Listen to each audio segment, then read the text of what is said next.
Hello and welcome to another edition of the CBB Super Show. I'm your host, Walter Waddell, aka Dub Deuce 85.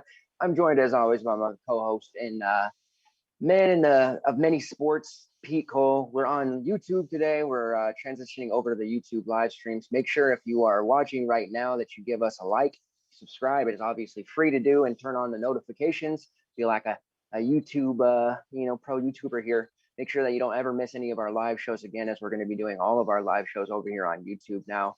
So we appreciate you guys following us, subbing, doing all that good stuff. Pete, how are you this morning? Doing well. Big slate today, huh? Man, it's a lot. There's a lot going on here. There's a lot to plow through, but I'm doing well. We've had a good week, all sports. So if you're not a member, we've been crushing hockey, spring training.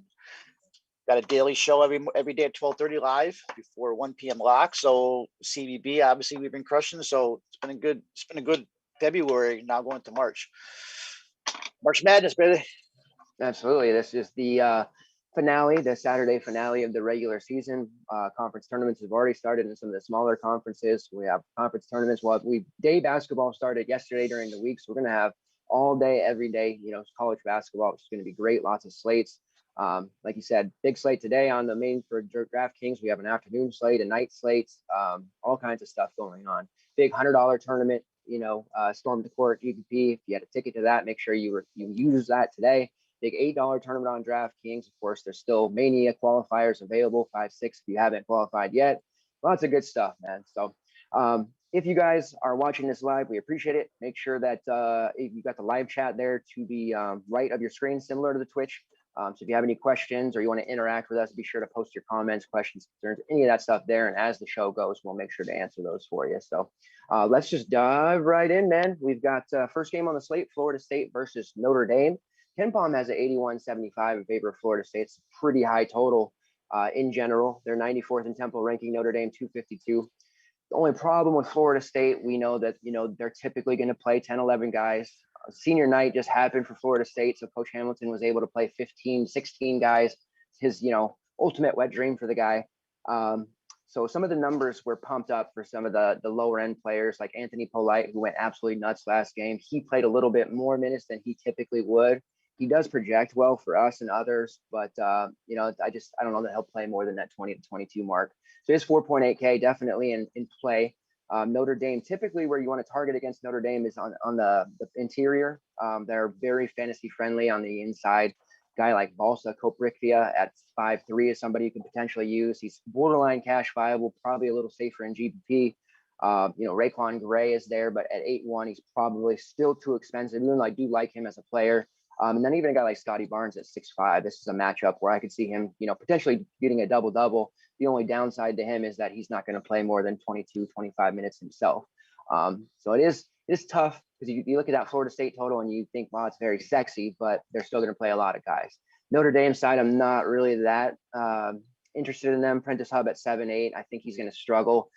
Florida State has a very tough interior defense. So if Notre Dame does take a lot of threes, they're going to be forced to. So if Hub or Leshevsky, Cormac Ryan, any of these guys get hot, potentially they could be, a strong GPP play. But I'm not willing to take that risk when we have so many other games on the slate that are relatively safer. So Hub 7.8, Lashevsky 6.5, Durham 5.9 are GPP viable. But none of these guys are worth really for me breaking down and giving you all their rates, because I'm just not going to be utilizing this game for my main lineup in the $100 GPP or any of that stuff. I just think there's better targets. So what are you thinking here? Yeah, so when you first look at this, you see 153, you're like, wow, I want a piece of this. And then you start looking, and I don't want much of a piece of this, but there's some people that can make some noise though. I mean, in GPPs, only, like you said, Balza Koprivica, he's going to be able to push around Durham, definitely down low. But like I said, the minutes aren't there. So cash game minutes aren't there. I would actually like to use him if possible. Because the weird thing is, I'm just looking at Notre Dame's actually got one of the best offenses in the country, and they shoot the ball really well from 2 and 3, but they really turn the ball over. But they have one of the worst defenses in the country. They're 325th. So there's some parts here if you want to mess around GPPs.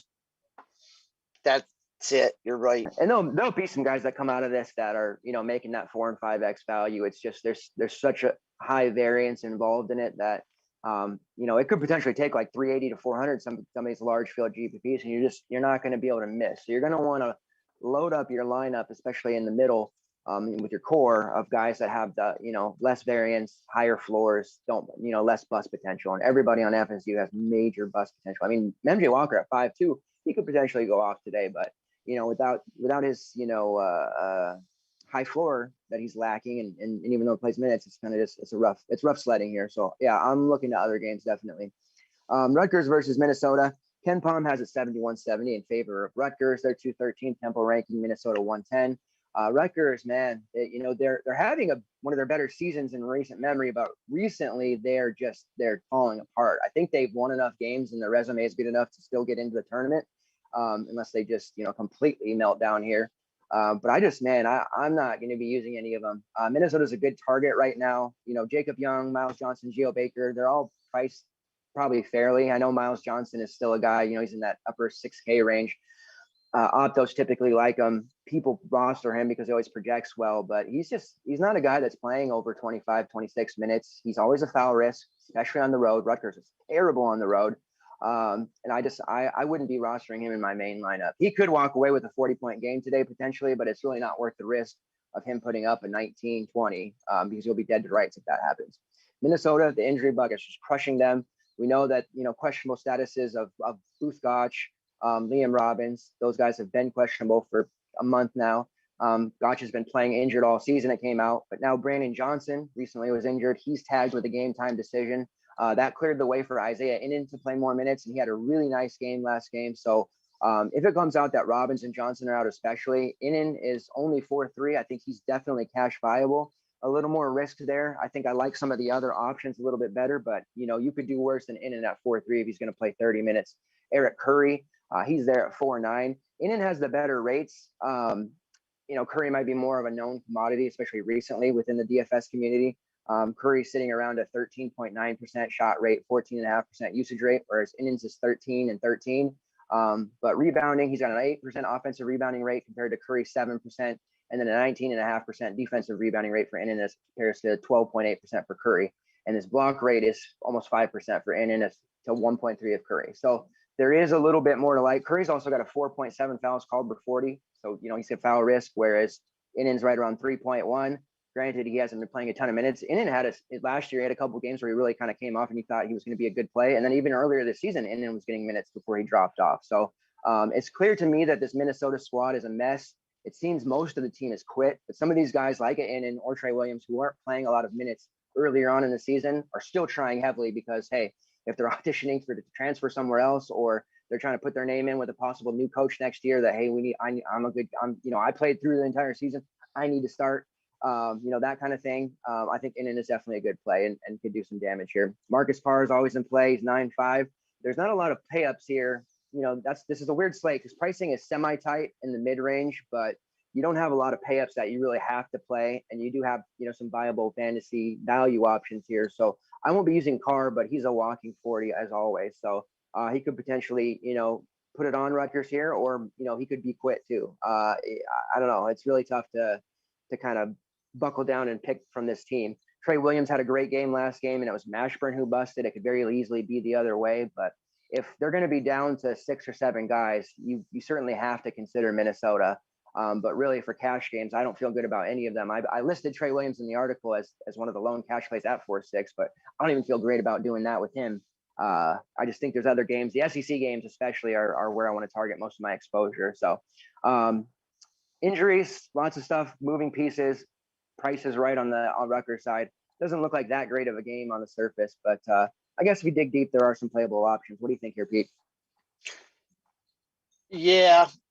I mean, what's Rutgers lost? Like 6 in a row, 11 of the last 14, but they're healthy finally. So Yeah, I kind of, if Brandon Johnson's out, I can't believe I'm saying it's a sneaky play, but I could see Ron Harper having finally a decent game again.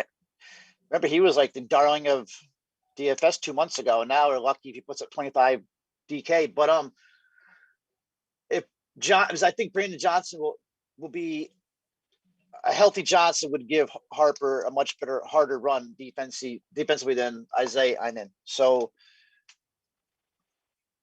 I can see Harper being a sneaky play here in GPPs. Also, and Carr, if you look at Carr's splits though, Carr's got to be considered for a main lineup though. It was I'd only play Carr at home, and they're at home. And I'm looking he puts up so many more points a game at home than is on the road. And the last game they played Rutgers, he put up 34 DK points. So I probably like Carr maybe more than the field does. I'm not saying he's gonna be on my main lineup, but if I'm making 2 cash lineups, he's gonna be in one of them. So Carr 1, I like Harper as a sneaky play today. Eric Curry announced yesterday he's retiring from basketball forever. So today's his big game, senior day. His mom's going to be in attendance. All these little narratives going around. So you can see something come out of Eric Curry today at only 4.9. If he gets the minutes, we get 30 minutes out of Eric Curry. That's not a bad value play either. And I'm not a huge on narratives, but Eric Curry has been everything you read about Curry is a good guy. So I can see them getting some extra minutes today and trying to have a good game out of him. Marcus Carr for cash, that would be probably it. Yeah, it's one of those games that it's early, so you're sketched about it. There's a lot of moving pieces and there's bust potential, but yeah, somebody's coming out of here with a big game, and there might be the foul bug for him. But I kind of want to use Innan. If everybody's out, I may start leaning towards Innan, but we'll see. Next game here is South Carolina versus Kentucky. This is the first of many SEC games on the slate that are extremely appealing from a fantasy standpoint. Ken Palm has it 77-69 in favor of Kentucky. They're 195th Temple ranking. South Carolina is 4th. So you're going to get a very high-paced, high octane type of game. I know most of the industry hates rostering Kentucky, yourself, and usually me included, but anytime South Carolina's on the slate, they've been a very targetable, defense. So I think we want some Kentucky exposure here, and the prices are right on most of them. I'll stick with the South Carolina side first. I typically don't like to target against Kentucky, especially when it's on their home floor, but Jermaine Cuisinart is clearly mispriced at 4-1. Cuisinart's not a guy I like to roster. We've made fun of, his price in the past when he was 8K or whatever the hell it was, or he was very high, but he's played over 20 minutes in 3 straight. Seems, by all accounts, he's healthy, everything good to go. He had 35 fantasy points against Georgia and then 13 against Arkansas. So you're looking at probably 25 to 28 points or minutes for Cuisinart here. It's going to be really hard to fade him. Kentucky's defense is good, but it's not like it's super elite or anything like that. I don't know. 4-1 is just way too cheap. I wish he would have been like 5 or 5-1, so I didn't have to even think about him. But 4-1, you're pretty much forced to use him because 16 is value, and I think he has a chance at 20 plus fantasy points today. So that's where I'm looking. If you want to be off, and he's gonna be chalk. If you're looking for leverage, Minaya at 4.7 is kind of an appealing price. He was a guy that was at 6-7K for most of the season. He missed some time and now he's back. So 4.7 is okay. But otherwise, Key Bryant, AJ Lawson, I'm not paying up for those guys. Kentucky, though, I've been a big Isaiah Jackson fan. I've been one of the few that have really rostered him through thick and thin. He is priced at 6.9. I know it's a higher price, but South Carolina is bleeding fantasy points, especially on the interior. The only downside is that Jackson is, splitting the minutes with Sarr and Brooks, a couple other guys. So he's really only going to be looking at probably 22, 25 minutes. But the pace of this game is going to create a lot of extra possessions to where in a normal game, 25 minutes in this game might feel like 35 to 36 because of all the extra possessions. I feel very strongly about Jackson today, FanDuel especially, but I'm willing to pay that price on DraftKings just because I think he's going to have such a good game. And I don't want to fancy myself an Isaiah Jackson whisperer, but I've had most of his good games and have avoided his bust for the most part. Looking at how he matches up with South Carolina, they are a team that gets blocked. They're at a very high rate. They turn the ball over a lot. They are a very good offensive rebounding team, but defensive rebounding is really bad. So you could see a lot of second and third opportunities for Kentucky all day long. Jackson does have an 11.5% offensive rebounding rate, so he's got that going for him, and he's got the fourth best block rate in the country at 13.5%. So with Lawson driving and a couple of the other guys, I think Jackson's going to be sending some shots back into the stands potentially. He does have a defensive rebounding rate as well of 23.5%. So there's a lot to like. He's drawing 5.3 fouls per 40. It's a minutes issue. So if you feel like the 25 minutes isn't going to be enough for 7K, 6-9, then I totally, get that. But I just feel like the extra possessions are going to more than make up for it. For GPP, Brandon Boston is there. He's really cheap, but he doesn't offer you anything besides scoring, and he's not really doing that well. I mean, I'm disappointed. At the beginning of the season, I had drafted Boston in a lot of my dynasty leagues. I thought this kid was going to be, totally legit, Tyler Hero on crack kind of deal with his scoring, and he started off that way, but he's just really faltered. He does still have a shot rate of 26.9%. It's going to take a high number. He could volume his way to value at this price tag, but he's strictly GPP. The price point it's cheap, but that's still not enough to trick me into using him for cash. Oliver Sarr is there. He has an 8.8% offensive rebounding rate, a 5.1% block rate, so he's certainly in play as well. And I really quite like Keon Brooks for GPPs. 26.5% shot rates. He's got a block rate of almost 4% and 11.6% offensive rebounding. So this Kentucky front court could do some serious damage today. And I like a myriad of them. Brooks and Sarr are more GPP for me. I'm more comfortable with Jackson. And then there's a thing going around. I talk about it a lot in the Discord. Guys who are usually priced around 4 or 5, or sometimes in the 5K range, when they dip into this sub 4K, DK has this price point of 3.7 to 3.8 that they price guys in sometimes when they've struggled. And the guys that have done it, it was recently Rob Finney, a couple others, have really done well in that price point. Devin Askew is only 3.8. I've kind of been on Askew a few times, this season. He's had 2 straight games under 10 fantasy points, so it is scary. Against Florida, though, he did play 30 minutes. He's actually played 30 minutes in 4 of his last 5 games when you take out the Ole Miss game, which they really struggled with, in that game anyways. They're a tougher defense, much tougher than South Carolina, clearly. If Askew continues to start here, which I think he will, 3.8 is a really nice price for a guy that's typically going to hang up 20 fantasy points. Rates wise, he's not going to do anything that knocks your socks off. He has a 16% usage rate, but he does have a 20% assist rate. He draws over 3 fouls per 40, 80% free throw shooter. He gets to the free throw line at a pretty high rate. He's actually 3rd on the team with all these guys.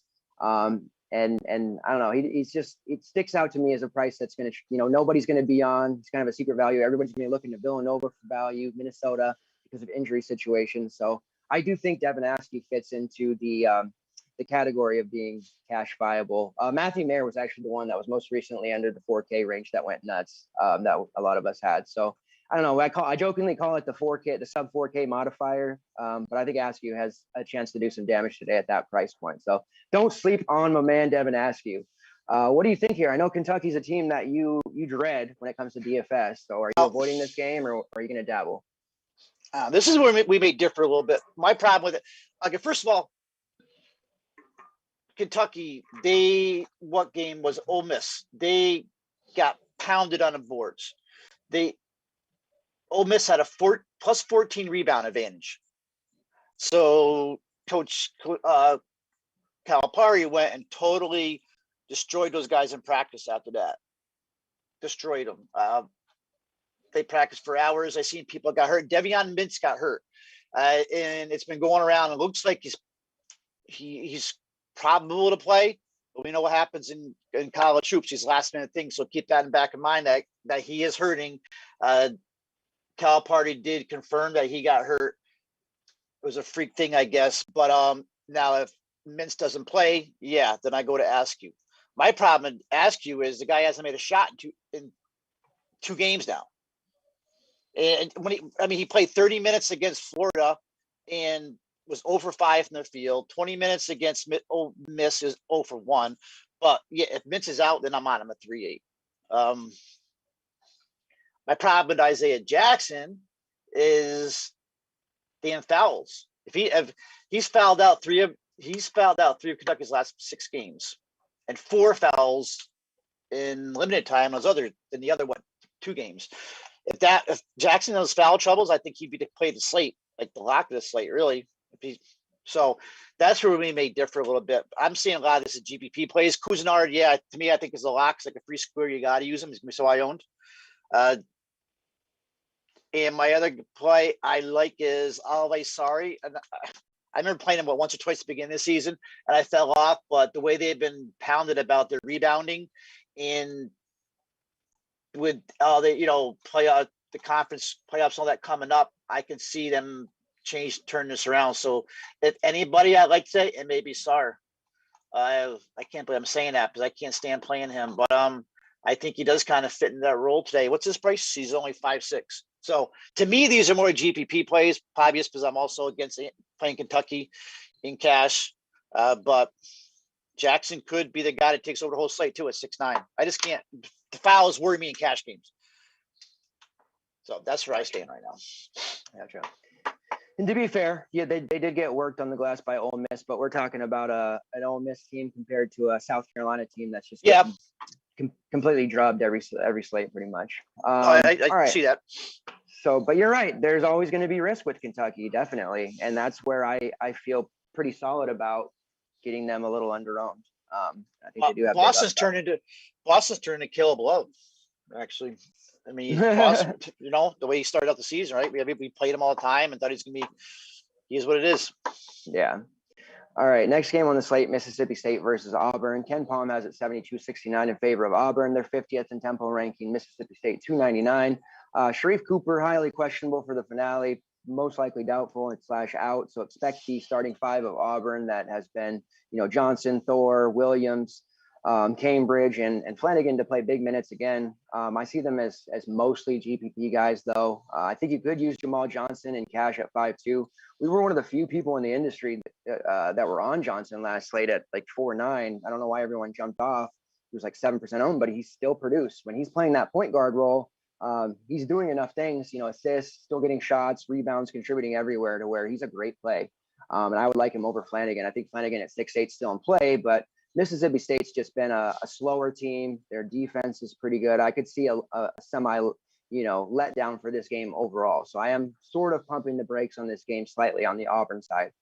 For Mississippi State, you've got Molinar there at 6.4. He looks pretty solid. Tolu Smith at 6.4. We know Auburn is interior. They're giving up a lot of points, a lot of rebounds. So Smith could be a big time play here. His price is great, but he's a guy that I do have concerns about because we've seen him in the past, kind of suck in good matchups. He's also on the road. There could be foul risk for him. We've seen him get 3 in the first half at sometimes, but he does have 4 straight games of over 20 fantasy points. And 6 games ago, he was over 40 against LSU. So there is a lot to like at this price point here for a guy like Tolu Smith. I certainly don't mind it. DJ Stewart's probably too expensive. Great player, 28% shot rates, but Molinar is similar rates. They both have over 25% usage rates. Molinar's a 29% shot rate as well. He's a better 3-point shooter at 45%, doesn't take quite as much. He draws the same number of fouls. They have a very similar assist rate, right around 17.5%. So everything is almost the same. So just take the discount. If you plan on using somebody and targeting against Auburn, Molinar is your guy there, or you can just go down to a guy like Tolu Smith, who has the rates, 12.8% offensive rebounding rate, 18.7% defensive rebounding rate, 3% block rate, and he's drawing 4.6 fouls per 40. So he actually has the top 40 free throw rate as well. So he'll manufacture points there if he can get, guys like Thor, Flanagan, all these different guys into foul trouble, because Thor especially gets into foul trouble.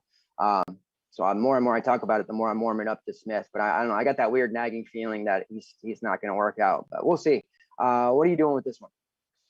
Yeah, I was looking at that earlier too. Trap kept jumping up, and I kept seeing Tolu Smith at 6.4. But you kind of got to like that. I'm looking where Auburn is second in the nation for most offensive rebounds allowed this season, which is right in Tolu Smith's wheelhouse. So yeah, you got to like that price, really. A 6-4. I like it. Earlier, I saw a trap, but the more we're talking here, I think I like Toe Smith Bobby as definitely as I like. To me, I like him better at Molinar to me just because of Auburn inside. But so I could dig using Toe Smith. And the other side, I like Jamal. I like Jamal Jackson better than Flanagan. I get Cooper's not confirmed out though, right? But we assume he's going to be out. But we thought that the other night too, and then he was warming up and He's trending doubtful, yeah. all right. So I do like Jamal Johnson. I mean, I can Cambridge is going to get an uptick definitely with Cooper out. I mean, Bruce Pearl's been calling Cambridge the most consistent player on the team since SEC play started. So he does like Cambridge at 5'9", but I'll stick to the 5'2" Jamal Johnson. I think he's getting better and better, especially with Cooper out. Every game Cooper's out, I think Jamal Johnson's becoming the leader of that team. So for cash, I'd be looking at Jamal Johnson. I'm not dealing with Flanagan. I don't know. I just had bad taste in my mouth from Flanagan's last game, but Jamal Johnson, Toe Smith for me for this game. Yeah, and I think Johnson will get ignored again. You know, at the 5'2", people are going to gloss over. They're either going to go into the 4K range where there's value or go up. And like I said, I was shocked because when we did our stream for that Alabama Auburn game, you know, we were both in agreement. Johnson was a top 3 value. So having him at sub 10% ownership was a big time edge. And if that happens again, yeah, I would have to go right back to him. Yep. 3 straight games, 19.5 plus, coming off the 28-point fantasy game against Bama. It's a great matchup for him. I could see him do some serious damage. All right, next game here is Indiana versus Purdue. Ken Palm has it 70-64 in favor of Purdue. They're 273 in tempo ranking, Indiana 289. Why don't you start us off with this one? Who are you liking here? I don't see much DFS at all here. I do like T. Will's price at 7-4. I do like that, but the problem with T. Will is his minutes. 22 minutes, 26, 21, 31. Anybody is T. Will, GBP, and TJD. I mean, TJD is pretty much matchup proof, but this game's got a 135 over under. There's way too many other factors going on here now with Zach Eddy playing more, playing better. I'm taking nobody from this game. Nobody. To me, this is move on to the next one. I'm not dealing with a 135 over under with guys like T. Will that could get in foul trouble, only give you 20 minutes. But he's also the guy that could turn around, have a big game, and run a GPP for you. So if you're playing more than one line, if I'm playing 3 lineups, T. Will's in one of my lineups, but not in a main cash lineup. Nobody else like this lineup. Yeah, I agree. I would get exposure to T. Will and TJD if I were running multiples, 100%. Exactly. Next game is ASU versus Utah. I got my other partner in crime here on my lap, so it's a 3-man show. Having her fly with me, yeah. Arizona State versus Utah. Ken Palm has it 77-74 in favor of Utah. They're 232 tempo rankings, very slow, but ASU's 26. So they're getting that massive tempo boost. Timmy Allen is the cover boy. I'm sure the industry will be on Timmy Allen. There's a lot to like. This is the finale for Utah here. We know that Arizona State, even, with Kamani Lawrence playing, better, Bagley is back playing. The front court has been shored up with the health of some of these guys, but it's still a very weak front court. They're still giving up a lot of points in the paint, still giving up a ton of rebounds. Timmy Allen's game is not necessarily rebounding, but he drives a lot and he draws a lot of fouls, almost 6 fouls per 40, gets himself to the free throw line. So I could see him relentlessly pounding the middle on drives and manufacturing easy points at the free throw line. He is playing 87% of the minutes at his position, which is top 65 in the country. So he's basically playing almost the whole game unless he fouls. Has a 30% usage rate, 27.6% shot rate, and an assist rate of 23.8%. So I think we could see him flirt with a double-double, probably not a triple-double or anything, but a very strong double-double here. I also really like Brandon Carlson. I think the industry will be off of him because he is 6'2". He's a guy that's a strong rebounding rate, though, 17.5%, 8.6% block rate, which is very strong. He's been over, 30 fantasy points in back-to-back games, and I have no reason to think that wouldn't continue today. So his price point has me feeling like, with people jumping off, that I have no problem pairing a guy like Timmy Allen and Brandon Carlson and just eating up all those points.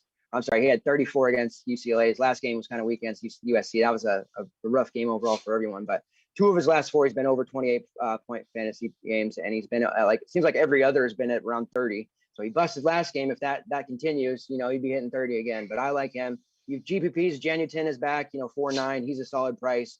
Alfonso Plummer is a guy that I know a lot of other places around the industry like. He's mainly a shooter. He gets hot, sure, but I would prefer to target forwards in this game.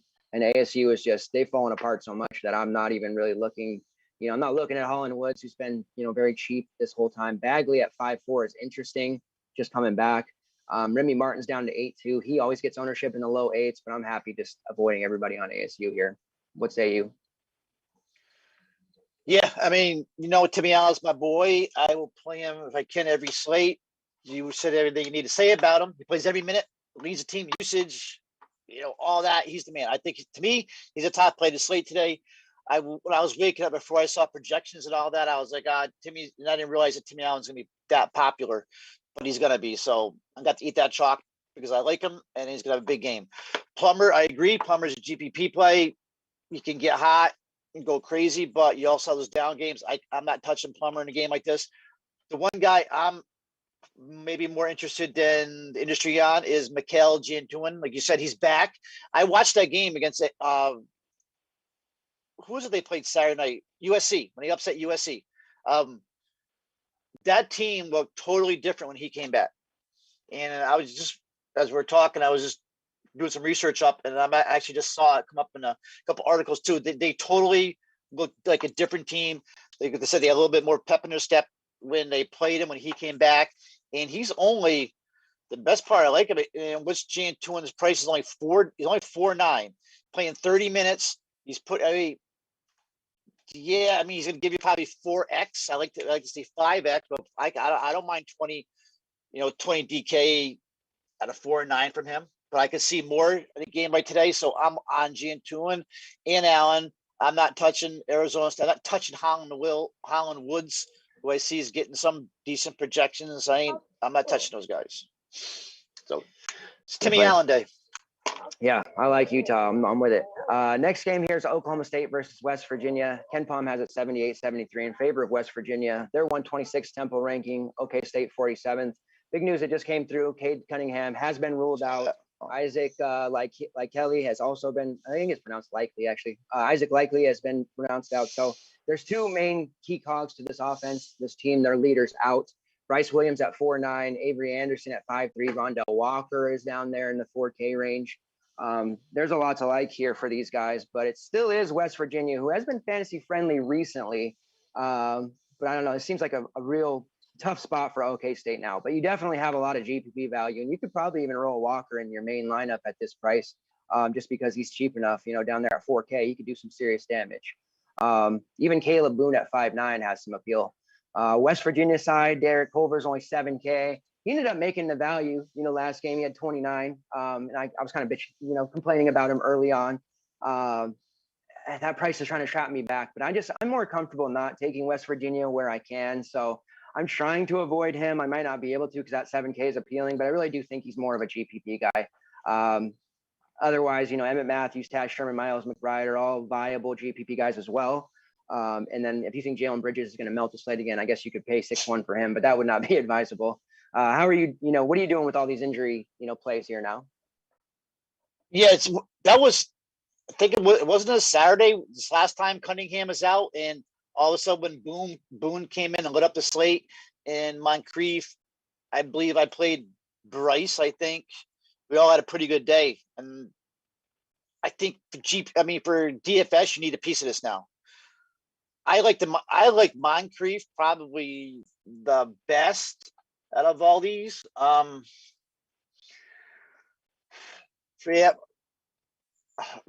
Walker scares me a little bit. If anything, I would probably be leaning Moncrief at 5.2,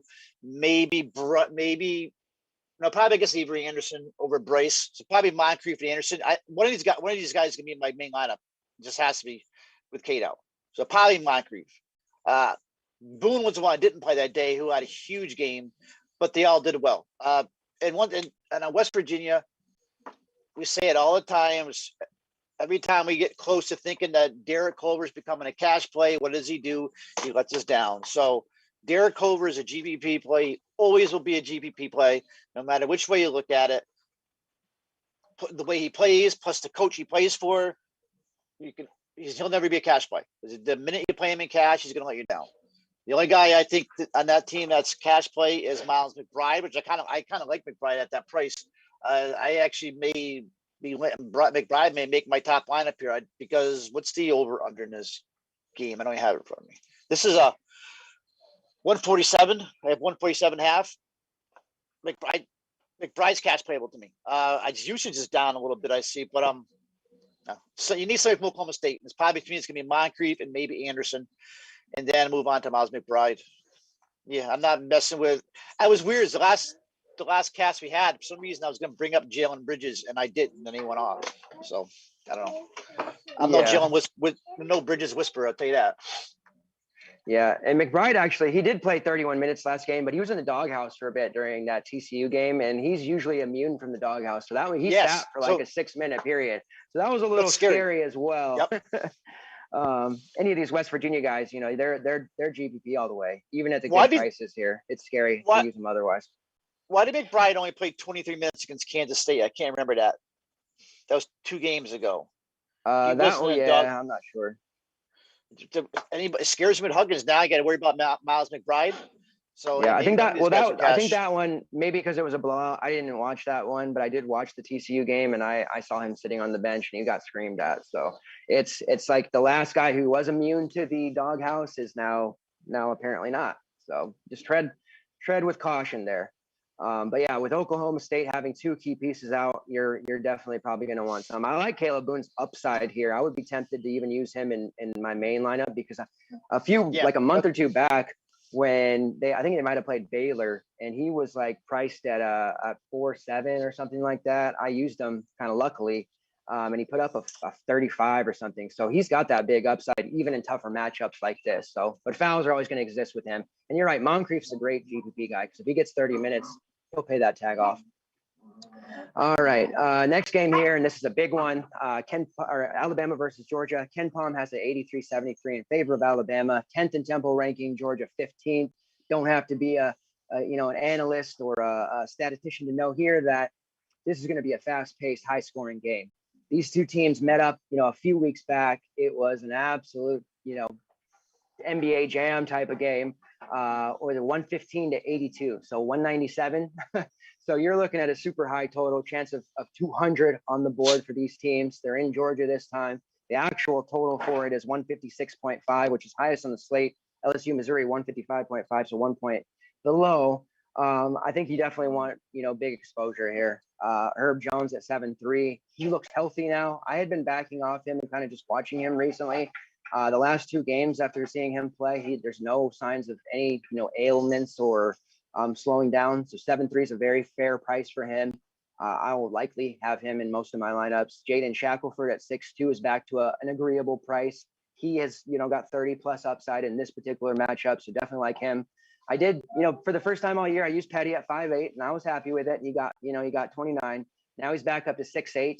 Good matchup, but I'll be safely jumping off the Petty train. I don't want to tempt, the DFS gods and ruin it. I got my good game out of him and I'm back to not using him.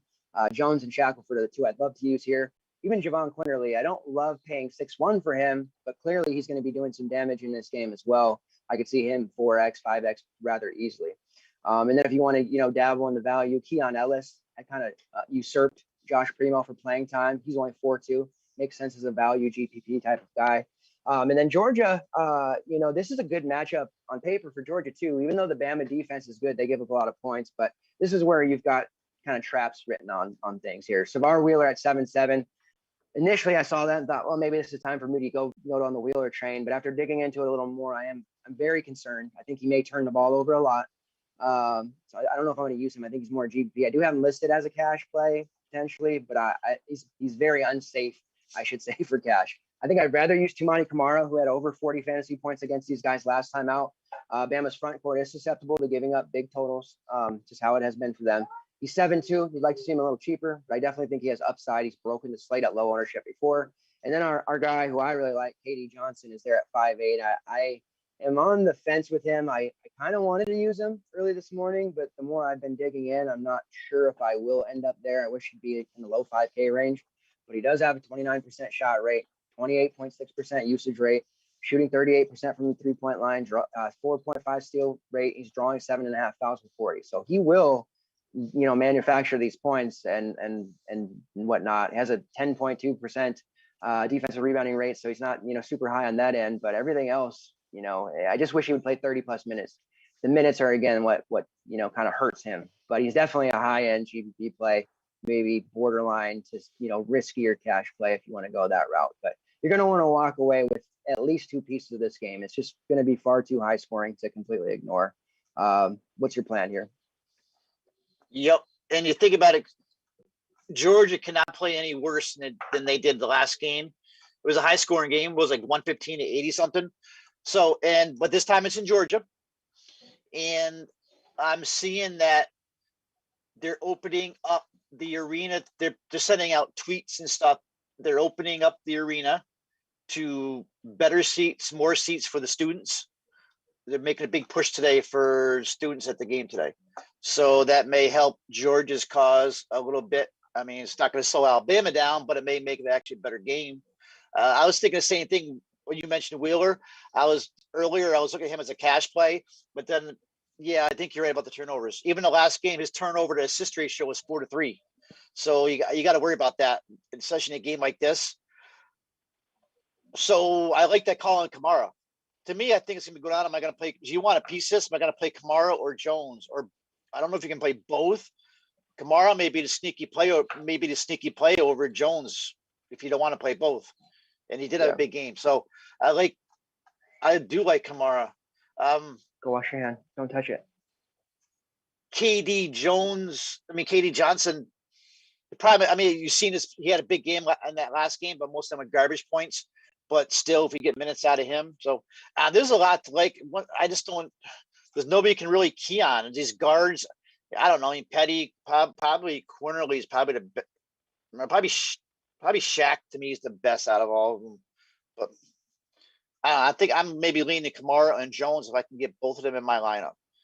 I don't mess with Justin Kier. Last game he had 24 minutes. I think he had like 3 points or something in that last game. So that's a game he should have been scoring points in too. Yeah, he's a GPP guy, definitely. But yeah, I'm on board. I think Herb Jones will be pretty popular, and he should be. He's got triple double upside in this matchup, definitely. And I prefer Kamara over Wheeler, like you. I as of now can't fit Kamara, and if I want Georgia exposure, I may just go down to KD Johnson and hope he shoots the ball 18 times in his 23 minutes. But I'm still to be determined. Villanova versus Providence, the next game, another one with lots of potential value here. Well, there is going to be value. It just depends on the starting lineup. Ken Palm has a 73-67 in favor of Nova, 320 tempo ranking, 283 for Providence. Not expecting this one to be a super big stack or anything. I don't think there's going to be a ton of points here. Villanova, obviously, Colin Gillespie is out for the year, suffered a season-ending injury. So Villanova is going to just try to churn this one out, get a dub, and move on. I don't think you're going to see them, try to push the pace, slow it down, milk the clock, do everything they can to just safely get out of this one and into the Big East tournament. It's depending. Caleb Daniels, he's been starting. He's only 4-4. Conventional wisdom would say his usage rate would go up, so he's there if you need him. Cole Swider's there at 3-4. If he were to slide into the starting lineup, I think what we'll see is Justin Moore, become the point guard. There's been some talk this morning about Brandon Antoine. Who's min-priced, but I don't think you want to be getting into him just yet. He played 11 minutes last game. After Gillespie went down, he did play more. If he were to start, then I'd change my opinion, but I don't know. He's been hurt, and Jay Wright's I don't think Jay Wright's ready to unleash him just yet. So it's to be determined if he's the player or not. I think Swider may end up just starting. He's there at 3-4. I really like what I saw out of Brandon Slater watching that game there when he came off the bench. He played additional minutes. He had a nice, 20 plus fantasy point game. He's only 4-2, and nobody's really talking about him. Even if he doesn't start, I think Slater makes sense in all formats because he's going to have to play. Gillespie's 30 plus minutes are going to go to a variety of options, and I don't think it's like they can just a one size fits all. I don't think Swider can step in and play 35 minutes. I think Slater and Swider would end up relatively splitting. So if you give Slater about 22, 25 minutes, he was playing that. He played roughly 22, 24 minutes in a 3-game stretch with Gillespie. So maybe he plays 30 now. I don't know. But he did have 11, 5, and 1. He shot the ball 8 times. Slater, he just looked really good. He looked like the guy that is going to take the spot. So I'm waiting to see what the starting lineup ultimately becomes. But right now, I feel like Slater might be the play over Swider and Daniels. But if he doesn't start, obviously maybe we reel back on that. But there's still going to be lots of minutes for him. Providence side, Nate Watson's still underpriced. The only issue is he's going up against, JRE and a couple guys in the post there. So I do have concerns about him. I think he's probably more of just a GPP guy. If this was a faster paced matchup where they were facing St. John's again or something simple, I think I would be all in on Watson because 6K really is too cheap for him. And he did really well for us at the 5.8 price last game, but I see him as more of a GPP guy. Pretty much everybody on Providence side. Jared Bynum at 4-1. His minutes are going back. His health is there. David Duke at 8-5 is always a good pay up because of his, peripheral stats and 5 category upside. But really, it's just kind of a game where, like I said, I feel like both teams are going to be content just milking the clock down, and there shouldn't be as many possessions here as all the other fast-paced games. So what's your plan of attack here? Yeah. If you look at, so obviously Wright hasn't named a starter, and he said he's not going to name it to a receiver before the game. Slater makes him a better defensive team. Swider makes him a better offensive team. I believe he's going to get more. I think Swider gives him more punch, but they're both going to get 20. I think they're both going to get 25 to 30 minutes. I would probably lean Swider. I think Swider's better offensively, but man, that's not a bad price to a 3-4 round. What's Slater for? I guess what really appeals to me to Swider is that 3-4 price. But I don't even know if we even need to dig that down low with those Oklahoma State guys and stuff. But I like Swider better. I've seen a lot of comments from Jay Wright, though, being excited for Justin Moore. I know that's coach talk, but he keeps talking about Justin Moore stepping up here, and he's finally having his opportunity. Justin's that kind of guy, plays off the ball, blah, blah, blah. So this could be a Justin Moore slate.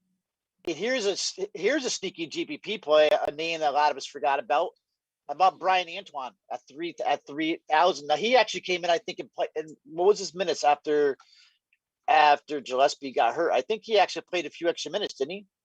Yeah, that's at the beginning when I was kind of giving my rundown there. That's what I said. I don't know if his minutes will be. You did mention him? Okay. I did mention him. Yeah. You did say it. Okay. He played 8 after, I believe, 11 total, but 8 after Gillespie. I was reading Jay Wright's play-by-play correctly.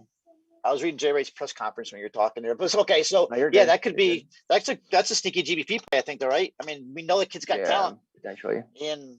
But if you're because I see there's like an $8, 150 entry slate today. I mean, if you're doing that, you're going to put in 30 entries. Get Brian Antoine in one.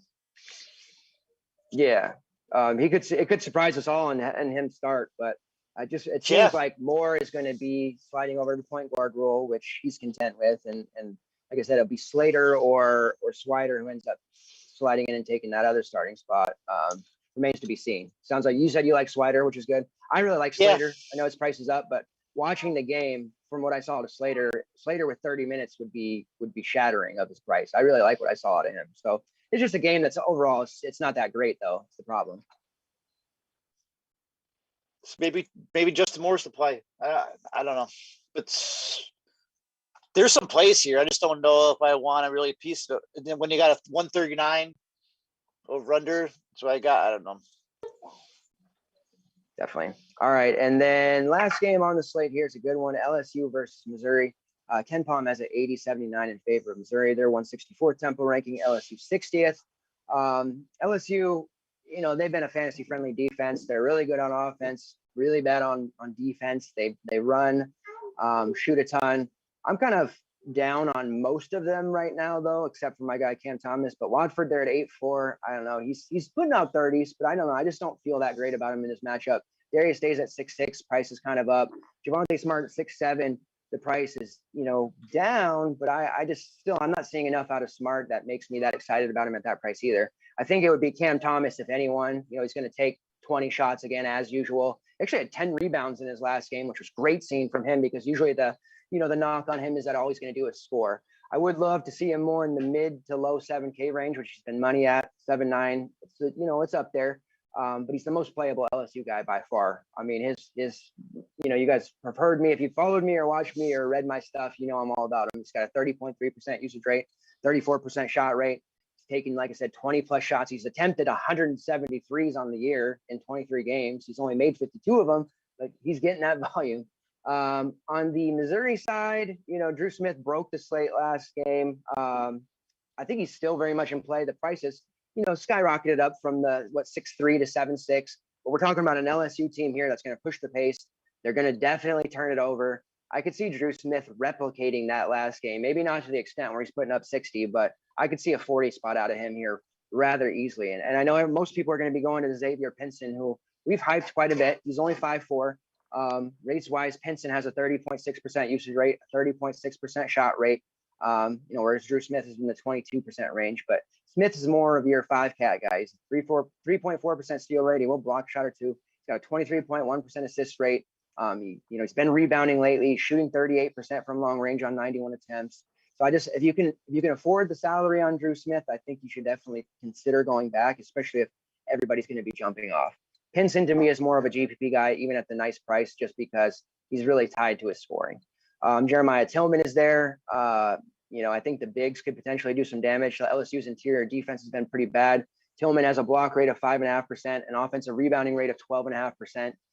Kobe Brown is under 5K now. He's got an offensive rebounding rate of 10.2%, and actually 33% combined rate.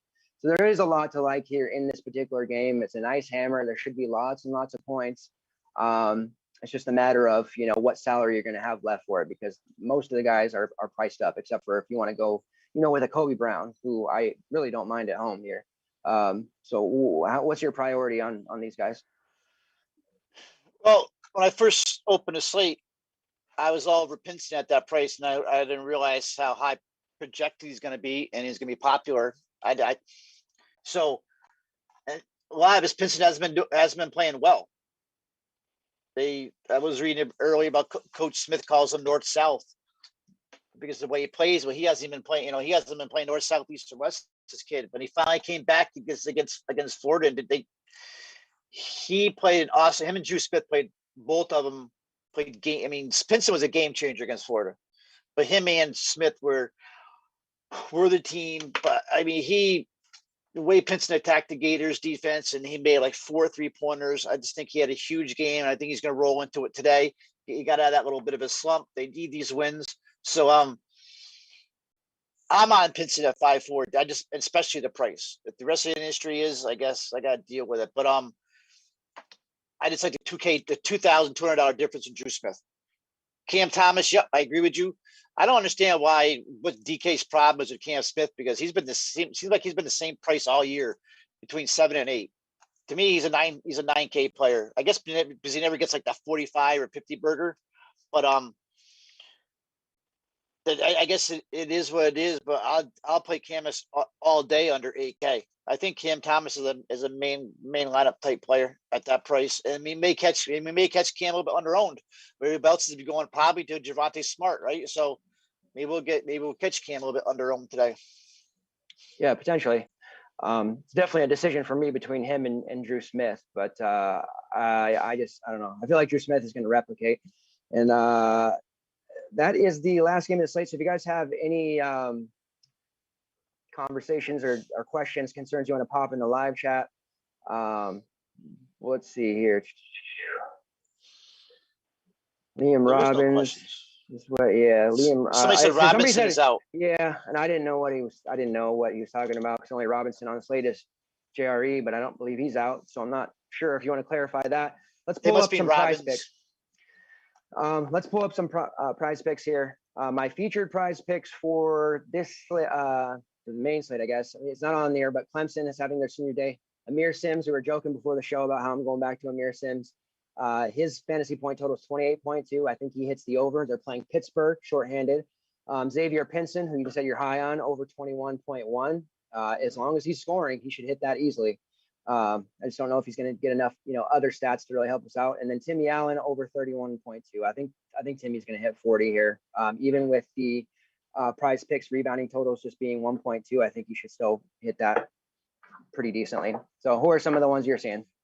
Yeah, I guess I'm definitely agreeing you on Allen. Agree with you on Pinson. Is there anybody else here that I don't see anybody that low? I really would say spend your money on. What do you think about Flanagan at 24? That's it's okay. I'd probably take Petty over 25, if anything. No, I would just stick with the calls you said. They're the Yeah, safest. I usually do like 2, but today, like I said, with Sims on there, I made it a 3. So if you want to flex that, I feel pretty confident we hit 2 of 3, if not all 3, as long as nothing goes crazy. And they have posted some later games too. So on my afternoon and late slate article, I will have those. But Garrison Brooks 22.9, Armando Bacot 23.4. I'm going to be attacking that Duke interior with North Carolina today. Very fun game that I'm going to be stacking up on the afternoon slate. So expect to have content for that here within the next hour or two.